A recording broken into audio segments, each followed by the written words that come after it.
Hello everyone, and welcome back to my international cooking channel, Eat Well, Live Well. Today we're going to be making a hot yet savory sauce known as harissa sauce. Now, the sauce, pronounced harissa, originates from the country in North Africa known as Tunisia.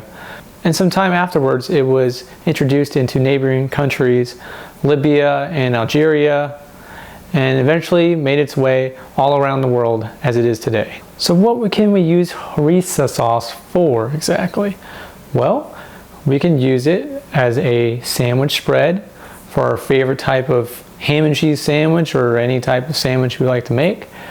We could also use it as a marinade for our chicken. So let's get started with making that sauce. Alright, so let's get into the ingredients that we're going to need to make the harissa sauce.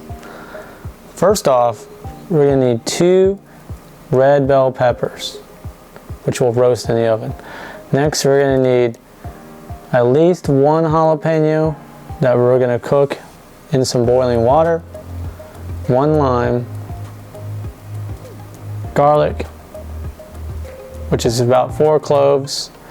We're going to need half a teaspoon of coriander seeds, and we're going to need a half a teaspoon of cumin and a half a teaspoon of caraway seeds.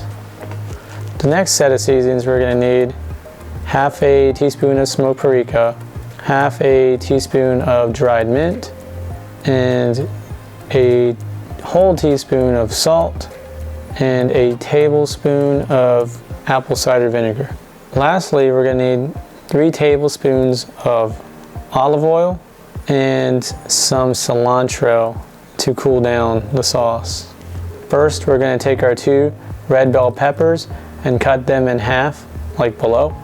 Another thing we're going to need is a mortar and pestle, or anything you could use that you can crush the caraway seeds and the coriander and the cumin together, and you're going to crush it into a fine powder to be used later. Then we're going to go ahead and take our lime and cut it in half. And we're going to take our lime, push it down on the juicer and apply pressure and juice it out. We're going to go ahead and cut up our cilantro to use.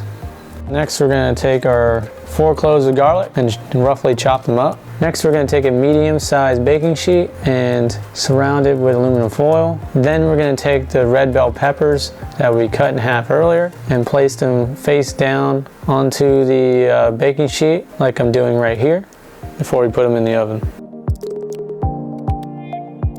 Now it's been about 6 to 12 minutes of roasting the red bell peppers in the oven. When you take the red bell peppers out of the oven, they should look just like this. This is the kind of texture that you want to see on your red bell peppers to know that they are ready. So we're going to need a small to medium-sized bowl to put the freshly roasted red bell peppers in. Once we have all our red bell peppers into the bowl, we're now ready to put the saran wrap over it so we can steam it for 20 minutes. While our peppers are roasting, we're going to need to get a medium-sized pot like this one. Then we're going to add 2 cups of water. We're going to test out and make sure that our jalapenos will float in the water, just like this. We're going to then want to turn the burner on medium-high heat and bring the water to a boil. Then we want to add our peppers in and reduce the heat down to a simmer or medium-low heat. And then we're going to cook the peppers approximately 10 to 12 minutes. Now it's been about 10 to 12 minutes. As we can see that the peppers are not quite as shiny. Your sheen is starting to fade, and we're going to go ahead and turn everything off and remove the peppers from the pot so we can use it in our sauce. Now we need a food processor to help blend this all together into our sauce. We're going to go ahead and add our 3 tablespoons of olive oil. We're going to take one of our roasted red bell peppers here, and we're going to take a peeler and start peeling the skin back like this. You're going to peel back the flesh until all the skin is off. Then you're going to want to go ahead and remove the seeds and the stem. You're going to take your jalapeno pepper and cut the stem off. We're going to go ahead and add our red bell peppers to the food processor. Once you have all our red bell peppers in our food processor, we're going to go ahead and add in the jalapeno pepper. Then we're going to go ahead and put the top on and go blend that up. Now let's go ahead and take a look what we got. Looks like everything's nice and blended up. We're going to go ahead and add our spice blend that we crushed in the mortar earlier to the food processor. Then we'll add our half teaspoon of smoked paprika, followed by a half teaspoon of dried mint, a teaspoon of salt, our tablespoon of apple cider vinegar, our garlic. Now we're going to blend all that up and see how spicy it is, and you're going to need to adjust based on your preference at that point. Now that everything's blended up, we're going to go ahead and get a spoon and give it a taste, see if it's where we want it to be. If not, like I said, we're just going to have to make an adjustment, add more peppers for heat, add more cilantro and lime juice to cool it down. It's where we like it, so we're going to go ahead and add a little bit of lime juice to mellow a little bit out and give a little bit more citrus flavor. We're going to go ahead and add our cilantro. Now we're going to blend all that up. Behold, and now we have our very own homemade harissa sauce to use wherever, whenever you want. Now let's go ahead and give it another taste.